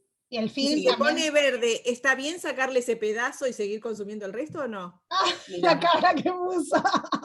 mirá, mirá, lo tengo más adelante. Acá está. Vamos a hablar de esto primero. Nosotros tenemos diferentes tipos de microorganismos, los que se consideran buenos o útiles, alteradores o patógenos, ¿sí? ¿Cuál es la diferencia entre estos tres? Primero que los buenos o útiles los usamos nosotros para producir alimentos, medicamentos o incluso para, por ejemplo, hacer tratamiento de aguas residuales en plantas industriales. Es decir, ponemos bacterias u hongos adentro de los que son los insumos de materia prima para obtener como resultado este tipo de cosas que son tan útiles para el desarrollo de nuestra vida. Pero también forman parte de este tipo de grupo los microorganismos alteradores. ¿Qué significa un microorganismo alterador? Que va a modificar la percepción que nosotros tenemos del alimento. En este caso, ¿alguien en su sano juicio se comería alguno de estos tres alimentos? No, Bueno, yo el del medio por ahí le corto todo el hongo y me lo Bueno, no, pero yo sí perfecto. lo hago en el cremoso cuando me queda el bordecito, le saco el bordecito. La realidad es que los alteradores no te van a generar o no te van a causar un daño muy grande si vos te lo comes. A lo sumo te mandarán al baño un rato o te vas a descomponer, a diferencia de los patógenos que los vamos a ver después. Pero piensen esto, un hongo es un microorganismo que puede ser patógeno o no, pero que el hongo desarrolla micotoxinas, que son partículas de síntesis de su propio metabolismo que pueden generarnos un daño. Ahora, nadie se comería los tomates así como están, como los vemos en el cajón, los tiramos a la basura, nadie tiene dudas de eso. Incluso la naranja también la tiramos a la basura y no tenemos dudas de eso. Pero el queso es controversial y no hay persona que no diga, ay, pero le saco la parte fea y me lo como, porque aparte el queso es carísimo. Pero piensen esto, lo que vemos como hongo o como micelio, que es el desarrollo de esta coloración, es la fructificación del hongo, ¿sí? Es lo que nosotros podemos ver. Si lo pensamos como si fuera una planta, ustedes tienen la parte aérea, donde vemos el tallo, con la copa, con las hojas, con los frutos, con las flores, y la parte radical, donde están las raíces, que son las encargadas de absorber aguas, nutrientes y llevarlos para arriba. Ahora, nosotros podemos cortar la parte de arriba de la tierra, cortar la copa y listo, eliminamos el problema, pero abajo sigue estando la raíz. Entonces, todas esas ramas de patógeno, de alterador, está dentro del alimento y nosotros nos lo comemos. El tema, como es microbiología, no lo vemos y uno no puede creer en algo que no puede ver, ¿no? En este caso. Entonces nos convencemos a nosotros mismos diciendo, ya está, ya se lo saqué, me lo como, y yo también lo he hecho, no me voy a no hacer cargo de ¿Qué esto. deberías de tirar todo así como está? Tipo tirarlo y olvidarte. Lo que corresponde es 600 pesos, los 600 pesos. Bueno, pero por eso hay que manipular bien para evitar mermas de mercadería, que es a lo que se apela en las cadenas que producen alimentos. Es decir, ¿cómo hacemos para manipular correctamente para no llegar a este tipo de contaminación? ¿Sí? Ok. Porque, recordemos, son alteradores. Generalmente no causan un daño muy grande, pero sí, no sé, se lo hace una embarazada, se lo hace una criatura, a una persona mayor, y tal vez le puedes comprometer un poco su salud. Entonces la idea es ofrecer alimentos seguros, incluso dentro de casa, ¿no? Ustedes tienen la explicación. Ahora con esto pueden hacer, digamos, y tomar sus propias decisiones. Pero la explicación es, un hongo que nosotros vemos afuera, la mancha, es la fructificación. Adentro del alimento está colonizado también, pero no lo vemos. Entonces, acá lo aclaro, aunque no suelen ser dañinos, existen algunos ejemplos que sí pueden ser peligrosos, como el moho verde, el moho blanco, porque contienen toxinas. Por ejemplo, cuando en un pan lactal ustedes ven que hay algunos que están manchados, lamentablemente el pan lo tienen que tirar entero, porque esa sí es toxina peligrosa. ¿Sí? Pan lactal, pan de pancho, cualquier pan que tenga moho es peligroso. Y por último tenemos a los microorganismos patógenos, que son los que causan enfermedades y hasta pueden causar la muerte, y en Argentina lamentablemente la causan. ¿Sí? En Europa también, en Estados Unidos también, pero están asociados a otro tipo de alimentos. Acá en Argentina están asociados a lo que es la carne, el consumo de carne picada. Y en Europa o en Estados Unidos, los brotes, por ejemplo, de Escherichia coli, están asociados al consumo de verduras crudas. Entonces es cuando hablamos de sanitización de alimentos, de frutas y verduras. Pero antes de esto, es importantísimo que sepan que los microorganismos patógenos, que son los que nos enferman de verdad, no alteran lo que son las características organolépticas de un alimento. No cambian el color, no cambian el olor, no cambian el sabor. Nosotros los comemos y están exactamente igual. Pero cuando los ingerimos a partir de esa ingesta, ¿sí?, nosotros nos podemos intoxicar. Si tenemos un buen sistema inmune, el trabajo lo va a hacer el propio organismo tratando de luchar o mitigar el efecto de esa intoxicación, pero muchas veces no alcanza y tenemos que apelar o acudir a tratamientos para confrontar la enfermedad. Entonces, ¿cómo la podemos prevenir? Con cocciones seguras de las carnes, en este caso, y en el caso de las frutas y las verduras es sanitizándolas. Se recomienda con solución de lavandina. ¿Por qué solución de lavandina? Porque es económica, la lavandina nos salvó del cólera, y es muy fácil de usar. Entonces, ¿nos podrás decir qué lavandinas tenemos que...? Sí, ahora vamos a esa parte, quiero verla ahora. Esto era hasta las 11, ¿no? Más o menos, Dani. 1 hora y media me había dicho, estamos bien. Silenciada. Sí, 1 hora y media aproximadamente. Buenísimo, por el tema del horario. Ahora vamos a la parte del sanitizado vegetal, pero antes, un repaso de lo que venimos viniendo hasta ahora. Si una botella con un líquido en el interior no tiene identificación, ¿qué tipo de riesgo es dentro de una cocina? Todo, no sé. Vimos 3 contaminaciones, ¿se acuerdan cuál era? ¿Qué? La teoría te la dejo. No, La química, ¿se acuerdan? Por eso, La en sus física, la casas, química y los microorganismos, no sé cómo y se la llama. microbiológica, sí, por eso que es es la súper física. importante que cualquier producto químico que ustedes fraccionen y trasvasen, lo rotulen, porque la gente se toma la botella de Sprite con lavandina, se la toman, ¿eh?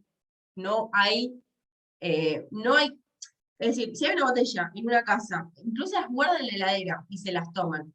Después, si yo tengo un pelo en mis papas fritas, ¿qué tipo de contaminación es? Física. Bien. Y si abro un pote de queso crema y tiene una mancha verde, ¿qué tipo de contaminación es? La La de- microbiológica. microbiológica. Biológica. Bien, ¿provocada por quién? ¿Es una bacteria? El hongo. El hongo, perfecto. Bien, Bien. bien. Y ahora yo les pregunto, ¿el calor mata todo? Es decir, yo puedo No. poner todo el fuego No me porque dijiste todo que lo va no, a matar. que hervir el agua no me servía.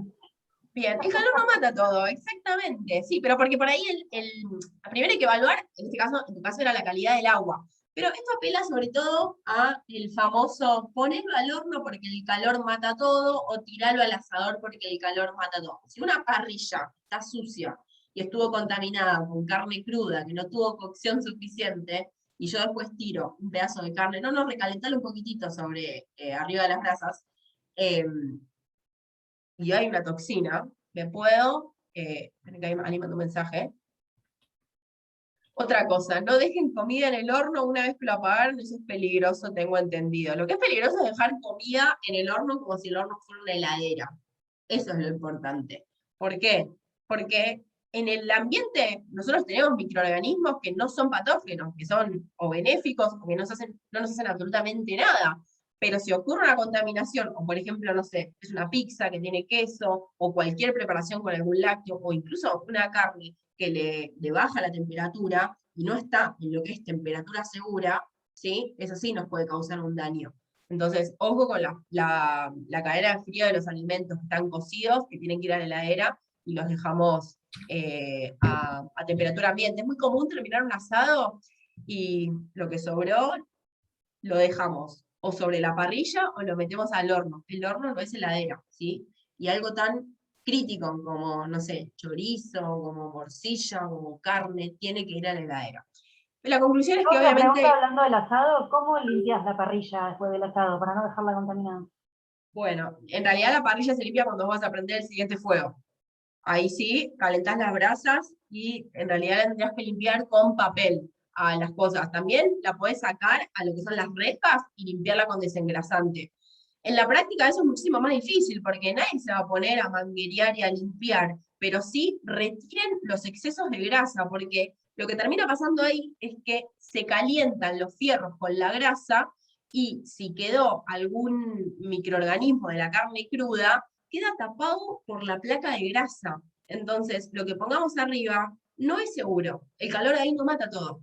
Quedó protegido por la grasa.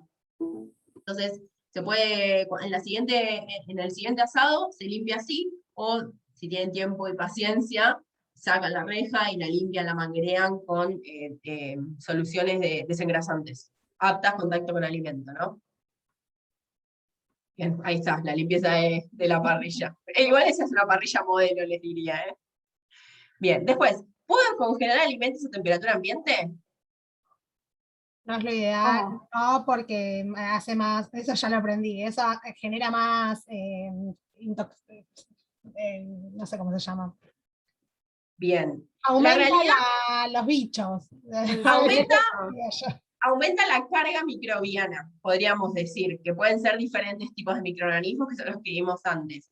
Siempre lo ideal es descongelar en la heladera, ¿sí? Nunca a temperatura ambiente. ¿Se puede descongelar en microondas? Sí, por supuesto que se puede descongelar en microondas en cocciones lentas, porque sí, es muy común, bueno, tengo que congelar un pedazo de carne, un pedazo de pollo, lo meto en microondas, le pongo 30, 30, 30, se descongela por afuera, adentro me queda crudo, y esa variación de temperatura puede ser peligrosa, y más con un alimento tan crítico como el pollo.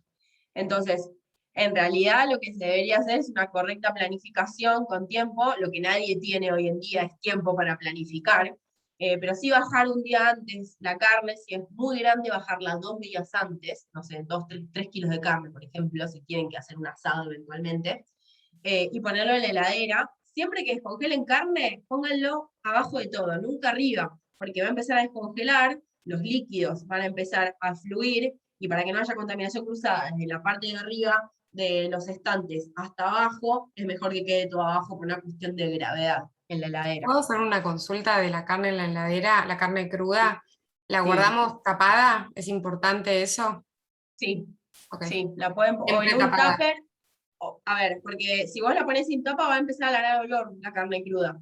Entonces, o la pones en un tupper alto que te quede, digamos, la carne abajo, pero idealmente hay que ponerla con tapa para el olor. Si vos todo lo pones en la heladera, en contenedores con tapa, la heladera la vas a tener que lavar con muchísima menos frecuencia que si dejas todo, digamos, sin cubrir. Bien, Vas gracias. a ahorrar tiempo. Voy a contar a raíz de que las sigo a ustedes, tengo unas peleas todos los fines de semana. Mi marido hace eso, saca el freezer el sábado a la noche y deja todo en la bacha, congelado, para que se descongele, para cuando se Claro. despierte. Y lo quiero matar, porque ahí me aprendí con ustedes que eso es un horror. Está mal, sí. Bueno, pero lo que tiene que hacer es, en vez de sacarlo el sábado a la noche, que lo saque el sábado a la mañana. Claro, Porque y lo en la pongan heladera va a seguir seguro. lo pongan en la heladera, ¿no? En la heladera.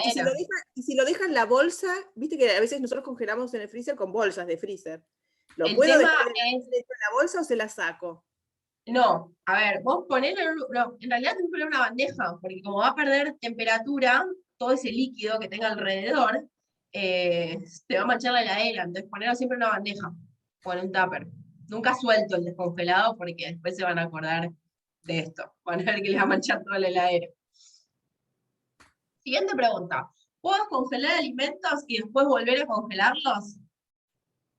No. Es No, decir, no. yo hago, Pero compro depende si pollo. cambió si lo cocinaste, ¿no? Exactamente, sí, muy bien. Si lo cociné, sí lo puedo volver a congelar, si no, no. Y acá viene una polémica con el congelado y descongelado de los alimentos. El tema del helado. ¿Quién no se junta en una casa a comer un helado? El helado queda 2 horas a temperatura ambiente y después lo metemos en el freezer. Cuando después lo volvemos a comer, ¿cómo está ese helado? Está lleno de cristales de agua, que en realidad lo que terminan alterando al helado ahí son sus características organolépticas, no el sabor, ni el olor, ni el color. Pero eso es, digamos, la determinación más gráfica de qué es lo que pasa cuando se congela y se descongela. Piensa que nosotros compramos el helado congelado, lo comemos, se descongela, lo volvemos a meter en el freezer y después vemos esos cristales de hielo. Bueno, todo eso es lo que pasa cada vez que nosotros congelamos y descongelamos un alimento. Y el problema en realidad es que cuando nosotros congelamos, las bacterias no desaparecen. En la cotidianeidad, cada 20 minutos se duplican las poblaciones de bacterias que tenemos en una superficie. Lo que no implica que esas bacterias sean patógenas o nos puedan causar un daño. Eso saquémonos de la cabeza.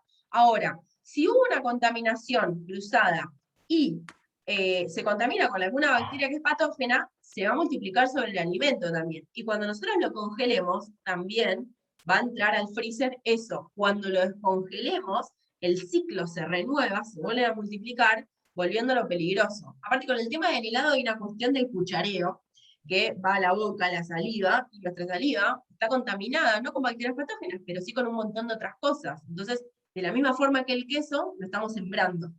¿Nos vamos a enfermar? Muy probablemente no nos enfermemos, pero es lo que pasa en la microbiología y en la química de este alimento, ¿sí? Entonces, cuando nosotros congelamos, las bacterias cuando descongelamos, estas bacterias se multiplican y cuando las congelamos de nuevo, las bacterias que habían están congeladas adentro del alimento. Entonces, de esta forma se activa todo el metabolismo de las bacterias, que no tienen por qué ser patógenas, y se forman cristales de agua, ¿sí? Que van a afectar, sí, la textura, sobre todo, de los alimentos. Por ejemplo, intentaron congelar, no sé, espinaca o lechuga, ¿cómo quedan? Imposibles de comer. Es porque se llenan de agua, porque el contenido de agua del alimento es muy grande. Entonces, nada, no nos resulta palatable comer eso. Acá, bueno, esta foto me quedó bastante fea, está como despixelada, pero se ve bien lo que pasa cuando el enfriamiento se hace en forma lenta, cuando el enfriamiento es rápido, y cuando el enfriamiento es muy rápido, lo ideal es hacer enfriamientos muy rápidos. En la industria se usan lo que se llaman abatidores, que son equipos en los que se coloca un alimento que está caliente, se mete ahí, en muy pocos minutos le baja la temperatura de congelación, y no se alteran las características, porque ahí se cocina un montón y hay que almacenarlo. Entonces, la forma segura es bajarle la temperatura en forma rápida, ponerlo en el freezer, y listo, ahí no hay riesgo de que cuando se descongele quede feo, ¿no? Acá vemos... ¿Puedo dar un consejo? Perdón, que estoy sin Sí. cámara. Si van a comprar asado para el fin de semana, vean cuántos días antes, porque por ahí no tiene sentido congelarlo y después descongelarlo si lo compraste, no sé si jueves o viernes, vos sabés mejor las fechas, pero a veces nos pasa que compramos, congelamos y después lo volvemos a bajar. Si es muy cerca del día que vas a usarlo, es mejor, por esto mismo que recién explicó Dani, de no congelarlo y descongelarlo, porque con la sangre pierde también, creo que, no sé si... Mucho. Aparte, la diferencia entre un asado con una carne recién comprada y una congelada es muy notoria, se siente muchísimo. Pero bueno, a veces por cuestiones de planificación, de stock, económicas, no es posible, porque muchas veces también salimos a comprar carne cuando está de oferta, es la realidad. Por ahí, no sé, se compra el miércoles y el asado lo haces el domingo y ahí sí la tenés que congelar, a menos que compres al vacío, pero al vacío tiene otro precio también. Entonces ahí todo el tiempo entra en juego el tema de los costos, cuando uno planifica el tema de la comida y la inocuidad alimentaria. Lo que no se puede hacer es volverlo por segunda vez crudo. Mira, No sé qué preguntaron ahí, si era a mí o estaban aclarando. Ay, perdón, estoy con una persona que está escuchando conmigo. Y le estaba Buenísimo. Buenísimo, buenísimo. Bueno, somos dos. dale. Después, bueno, con respecto a las setas son enfermedades de transmisión transmitidas por alimentos. ¿Qué causa una ETA? Ingerir un alimento contaminado, ¿sí? Son las que se transmiten cuando los alimentos vehiculizan microorganismos o sustancias químicas. ¿Cuál es la principal fuente de contaminación cruzada que hay en una cocina? ¿Se imaginan? La sangre. ¿La sangre de qué? De, no sé, de un animal. Está silenciada, Claudia. Carne, pollo, todo eso, digo, de carnes. No, ¿qué usamos nosotros para cocinar, para elaborar, para manipular? Agua. Agua también usamos, ahora ahí mandó un mensaje. Con los utensilios. Tabla, ahí dijo tabla. Cuando hacemos esta pregunta de cuál es la mayor fuente de contaminación cruzada, siempre nos dicen las tablas, los utensilios. Y en realidad, la mayor fuente de contaminación cruzada en las cocinas son las manos. Siempre son las manos. ¿Por qué? Porque nosotros tocamos todo, estamos cocinando, tocamos el celular, estamos cocinando, abrimos una manija, estamos cocinando, agarramos los huevos, estamos cocinando, vamos al baño. Piensen que por cada una de esas operaciones que se mencionan, en un local gastronómico o en la industria, la persona que hizo todo eso se tiene que ir a lavar las manos. ¿Por qué? Porque no lo vemos. Incluso el correcto lavado de manos es yo me lavo 20 segundos con agua y jabón en todas las partes hasta acá arriba, termino de lavarme las manos y yo no puedo cerrar el grifo. Tengo que agarrar el papel, secarme las manos y con esa servilleta cerrar el grifo. ¿Por qué? Porque siempre el grifo está sucio, porque lo agarran manos sucias. Cuando nosotros hacemos auditorías de inocuidad alimentaria, un punto siempre es verificar el lavado de manos, y la mayoría lo hace mal. Se termina de lavar las manos y cierra el grifo y después se seca. Entonces, todo el lavado de manos no tuvo sentido. ¿Y cómo verificamos esto? Cuando se terminan de lavar las manos, les hacemos hisopados de manos, que los mandamos a analizar al laboratorio. Y de esa forma se verifica si se está cumpliendo con el protocolo de lavado de manos. ¿Cuándo hay un brote de ETA? Cuando 2 o más personas que no están relacionadas entre sí se enferman con los mismos síntomas, ¿sí? Y esto se constata con una prueba de laboratorio, que es lo que está pasando ahora con la triquinosis, por lo menos en Capital, así que en el interior también debe estar bastante de consideración la cosa. Entonces, tengan en cuenta que las bacterias, ya sean patógenas o no, van a depender de algo para que las vehiculice, ya sean nuestras manos, ya sean unas tablas de corte, cuchillas, o cualquier cosa, o el agua que las traslade de un lado al otro. ¿Sí? Bueno, las ETA constituyen uno de los principales problemas mundiales de salud pública desde hace muchísimos años, en algunos continentes mucho más que en otros. Por suerte acá, cuando fue el tema del cólera, se resolvió con el tema de la lavandina, pero en África al día de hoy la gente se muere porque no tiene acceso a agua potable ni siquiera para lavarse las manos. Esto es una aclaración porque nos quedó de cuando dábamos esta capacitación en contexto recontra COVID. La COVID, la enfermedad de COVID, no es una enfermedad de transmisión alimentaria, es decir, que el virus no se multiplica sobre los alimentos, pero sí se puede evitar manteniendo prácticas adecuadas de higiene en superficies, lavado de manos y cumpliendo las buenas prácticas de manipulación. Es decir, resumen, COVID-19 no es una enfermedad de transmisión alimentaria, es una enfermedad de transmisión respiratoria.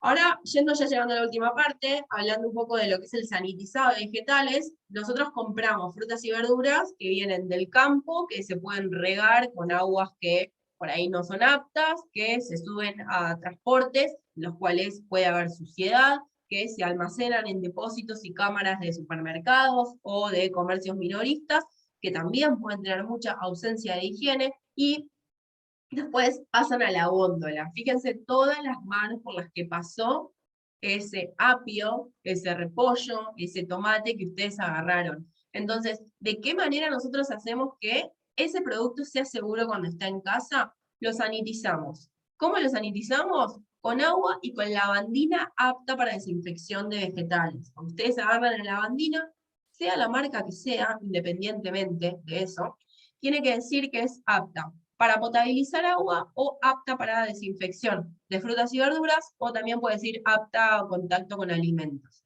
Entonces, van a leer el rótulo y les va a decir qué cantidad de gotitas o centímetros cúbicos tienen que poner de lavandina por cada litro de agua que pongan en un bowl o pueden directamente en una bacha. Yo lo que había hecho era marcarme en la bacha 7 litros de agua o 3 litros de agua con esmalte, y llenaba hasta ahí arriba y agregaba la cantidad de gotitas que me decía la lavandina, como para estandarizarlo.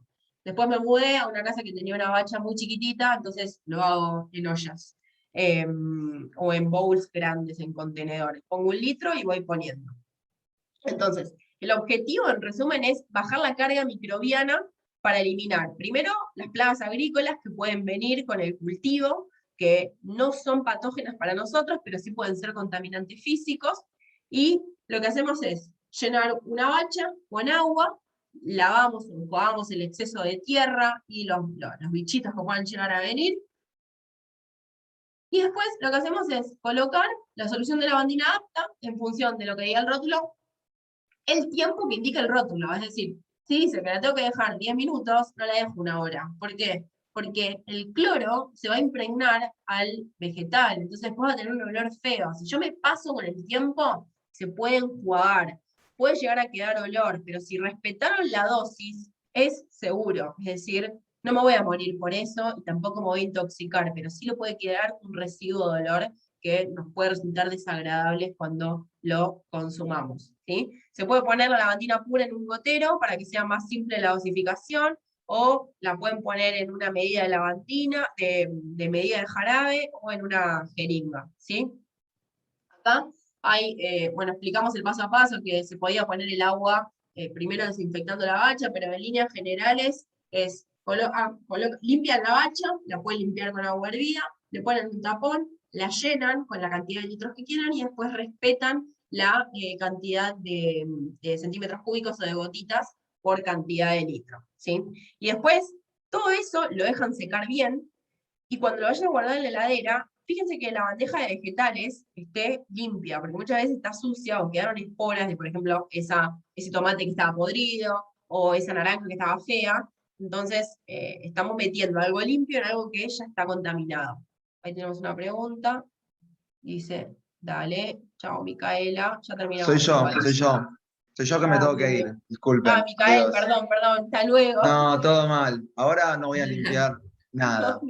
Perdón. Chao, gracias. Chao. Después, 2 conceptos importantes para cerrar. Limpiar no es lo mismo que desinfectar. Algo que está limpio es algo que está libre de suciedad y contaminación. Limpiar es retirar partículas grotescas de suciedad y polvo, ¿sí? Y para limpiar vamos a necesitar tiempo, acción mecánica, es decir, fuerza que nosotros tenemos que imprimirle al movimiento, concentración de producto químico, temperatura, ¿sí? Y un tiempo determinado para que entre en contacto el producto que estamos usando para limpiar con la superficie que está sucia. Y los productos que podemos usar para limpiar son detergentes, que son, digamos, es como un genérico de producto químico que va a disolver la grasa y eliminar la suciedad, que pueden ser en polvo, líquidos, geles o espumas. Y algo importante es que la espuma no tiene una influencia en el poder de limpieza de un producto químico. Es decir, que a nosotros nos genera un efecto en las tareas de limpieza. Un producto químico que dice que limpia, pero no hace espuma, limpia igual. Lo que pasa es que a nosotros nos da como una especie de satisfacción ver que hace espuma y nos deja más tranquilos. Pero hay productos que no hacen espuma y que son igual de eficientes, ¿sí? Esto por si alguna vez cambian de marca y no hace espuma suficiente, no quiere decir que limpie menos. Y un desinfectante lo que hace es reducir la población microbiana que tiene esa superficie. Nosotros primero limpiamos y después desinfectamos. Nunca desinfectamos antes de limpiar, porque no vamos a cumplir con el objetivo. No hay que mezclar nunca limpiadores con detergentes. Nunca hay que limpiar la lavandina con, no sé, la perfumina, que es el Poet, o la lavandina con los productos que usamos en el baño, porque eso libera gases tóxicos, y esa liberación de gases tóxicos puede hacer que básicamente nos intoxiquemos. Lo más común que pasa es cuando la gente se pone a limpiar el inodoro, tira así como a granel, a ojo, Poet, lavandina, no sé, el blanqueador, y eso adentro del inodoro, que es un lugar que está cerrado, se empieza a juntar un humo y terminamos dados vuelta. Entonces, fíjense en los rótulos de los productos que compran, porque hay algunos que vienen como 2 en 1, limpiador y desinfectante. Entonces, ahí no es necesario limpiar antes, solamente lean el rótulo, porque ahí se ahorran un paso. Es decir, si es limpiador y desinfectante, se ahorran cualquiera de los dos, pero fíjense cómo hay que usarlo. Y siempre utilícenlo según rótulo, no sean alquimistas y prueben algún uso nuevo, porque aparte están tirando plata a la basura si lo usan como no dice el rótulo. Bueno, creo que con el tiempo nos pasamos 5 minutos, pero igual habíamos arrancado un poquitito más tarde. No sé si tienen alguna duda o consulta, ahí está nuestro mail. ¿Puedo una respecto a lo que acabas de decir? Yo soy una fanática del lisoforme en aerosol. Sí. Porque me encanta el olor, me da sensación de que desinfecto, le tiro a los colchones, a los baños, a todo. Cuando termino de limpiar, le mando aerosol. ¿Eso está bien?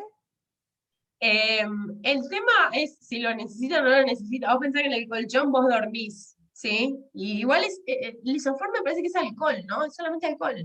Y tiene algo más. En ese caso no hay problema. Hay gente que le tira otro tipo de desinfectantes que no son a base de alcohol al colchón.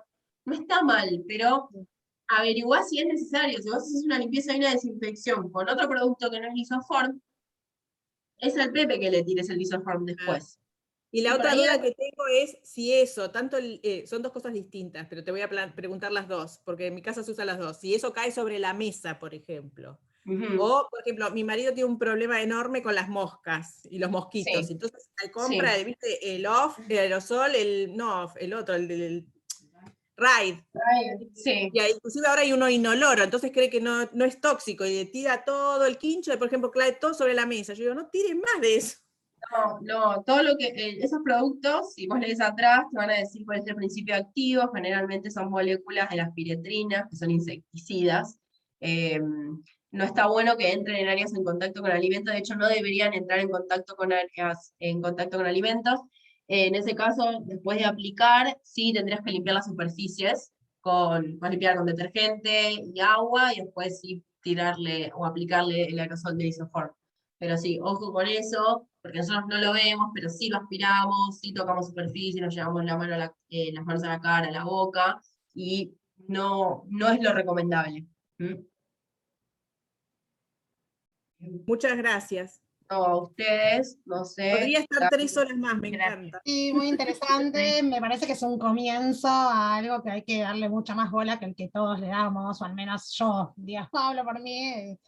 Nada, es un temón, pero bueno, hay que empezar por Hay algo. mucho, Igual me quedo con lo de los huevos y el queso y me hiciste el día, Nieva. bueno, pero es un montón igual para empezar, es mucha información, es una carrera universitaria entera, en realidad, lo que uno, digamos, aprende, y en estos cursos tratamos de dar una introducción, porque hay pero tanta información, y también lo que nos pasa es que por ahí hay gente que, o que no le interesa, o que hay muchas cuestiones que están arraigadas en las costumbres que uno trae de las familias, que no, que mi abuela, que siempre lo hizo así, y yo cómo no lo voy a seguir haciendo así, si a mi abuela nunca le pasó nada, y mi abuela me ponía queroseno en la cabeza para matarme los piojos, y yo estoy bien, y en realidad lo que se evalúa siempre es el riesgo asociado a una práctica, ¿sí? Porque a vos no te haya pasado nada, no significa que a los demás no les pueda pasar nada, y aparte, no sabemos si el hecho de que toda la infancia te hayan puesto queroseno en la cabeza no va a repercutir en tu salud a futuro, ¿entendés?